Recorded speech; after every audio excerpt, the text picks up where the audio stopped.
दर्जनों विक्टिम्स जिनमें नाबालिग भी शामिल हैं उनको ब्लैकमेल करके उनसे सेक्सुअल वीडियोस बनवाई। विक्टिम्स की पर्सनल इंफॉर्मेशन का इस्तेमाल करके उनसे वीडियोस बनाए गए। चाकू छुरी चलाना बहुत आसान है, कलम चलाना उससे कहीं ज्यादा मुश्किल है।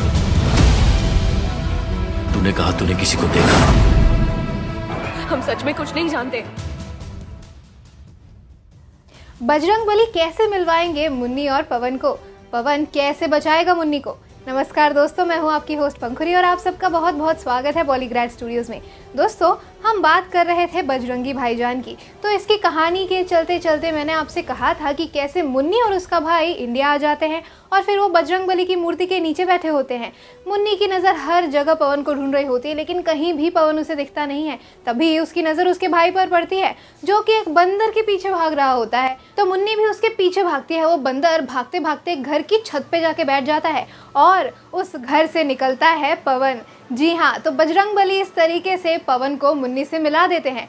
पवन उस घर से बाहर निकलता है, फिर उसकी नज़र मुन्नी और उसके भाई पर पड़ती है, तो उसे याद आ जाता है कि कैसे 10 साल पहले एक छोटी सी बच्ची बिखरे हुए बाल, गंदे कपड़े उसके सामने आकर खड़ी हुई थी। और आज भी उस लड़की के बाल तो बिखरे ही हुए हैं, लेकिन कंधे पे एक छोटी सी चोटी है और उसने एक सिंपल सा सूट पहन रखा है। पवन मुन्नी को पहचान जाता है और देखता है कि मुन्नी के साथ एक और लड़का है जो उसका छोटा भाई है।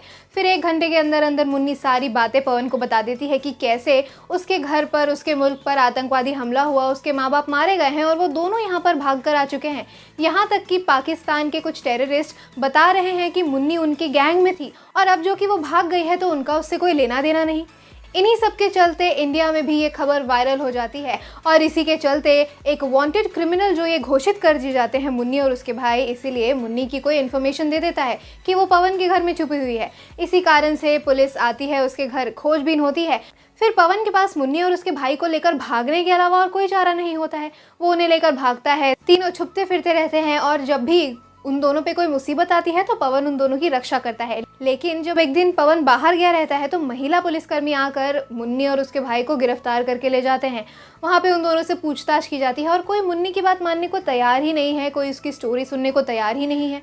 उसके बाद पवन को भी गिरफ्तार कर लिया जाता है एक टेररिस्ट को छुपाने के जुर्म में। जब मुन्नी और पवन की सारी उम्मीदें टूट जाती हैं तब एंट्री होती है, जलवा दिखाता है चांद नवाब। जी हाँ, वो पाकिस्तान से रिपोर्टिंग करता है कि किस तरीके से एक मासूम बच्ची के माँ बाप को मार दिया गया, सिर्फ इसलिए क्योंकि वो हिंदुस्तान में भटक गई थी और एक हिंदुस्तानी ने उसकी मदद की और उसे उसके घर तक पहुंचाया। इसीलिए उसे एक टेररिस्ट करार कर दिया गया और उस बच्ची के सिर से माँ बाप का साया हटा दिया गया। ये कितनी क्रूरता है। ऐसे ही चांद नवाब रिपोर्टिंग करता है और ये खबर हर जगह, ये वीडियो हर जगह वायरल हो जाती है, जिसके तहत दोनों देशों में लोगों की इंसानियत की भावना जागती है और वो पवन और मुन्नी को छुड़ाने में मदद करते हैं और इन दोनों को सेफली जेल से बाहर निकाल लिया जाता है। एक बार फिर हमारे पवन यानी कि बजरंगी मुन्नी को उसके घर छोड़कर आते हैं, लेकिन इस बार तारों के नीचे से नहीं बल्कि बकायदा वीज़ा के साथ।